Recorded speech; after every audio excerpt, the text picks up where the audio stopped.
అది అలా తీస్తాను.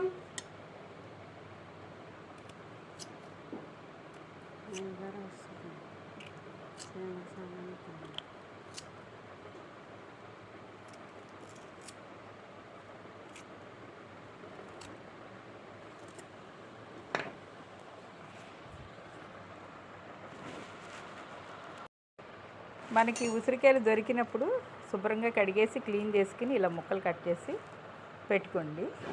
దీంట్లో మనము కొంత పసుపు, మన రుచికి తగ్గట్టుగా ఉప్పు వేసి కలిపేసి బాగా దీన్ని మనం ఒక గాజు సీసాలో కానీ జాడీలో కానీ పెట్టుకుంటే ఒక వారం రోజుల తర్వాత కారం కలుపుకొని మన టేస్ట్కి తగ్గ కారం కలుపుకొని ప్రిజర్వ్ చేసి పెట్టుకోండి. 2 సంవత్సరాలైనా ఏమీ పాడవదు. ఎంత ఉసిరికాయ పాతబడితే అంత విలువలు దాంట్లో ఉంటాయంట. ఇలా జస్ట్ ఇది ఏమీ లేదు, పచ్చి ఉసిరికాయలని ముక్కలుగా ఇలా ఉన్న ఉసిరికాయలని క్లీన్ చేసి పచ్చడికి శుభ్రంగా ఇలా ముక్కలు కట్ చేసి పెట్టాను. ఇది ఎన్ని సంవత్సరాలైంది, మనం ఒక వారం రోజుల తర్వాత దీంట్లో కారం కలుపుకొని మిక్సీ కొట్టుకునే వాళ్ళు, మిక్సీ ముక్కలు నచ్చిన వాళ్ళు ఇలాగే చేసి పెట్టుకుంటే కొన్ని రోజులకి ఈ ముక్కలన్నీ మెత్తబడిపోతాయి. కారం కూడా దీనికి బాగా పడుతుంది.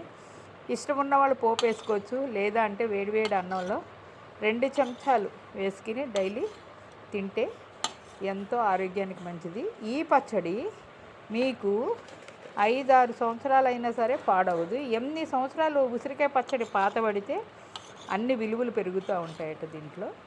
అందుకని మీరందరూ ఇలా చేసుకుని పచ్చడిని, ఇది ఉసిరికాయల సీజన్ కాబట్టి మీరందరూ ఇలా ఈ పచ్చడిని చేసుకుని దాచుకుని ప్రతిరోజు పిల్లలకి కానీ పెద్దలు కానీ ఫస్ట్ ముద్దలో ఈ పచ్చడిని తినండి.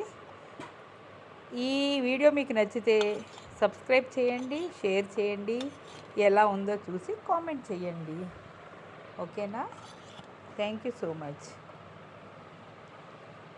దీన్ని జాడీలో పెట్టేసుకోండి. ఒక వారం తర్వాత తీసి కారం కలుపుకోండి. నచ్చిన వాళ్ళు పోపు వేసుకోండి, నచ్చిన వాళ్ళు డైరెక్ట్గా అలాగా తినేయండి. ఇది 2 ఇయర్స్ 3 ఇయర్స్ ఎన్ని సంవత్సరాలు ఉంటే అంత విలువ పెరుగుద్ది. Thank you so much.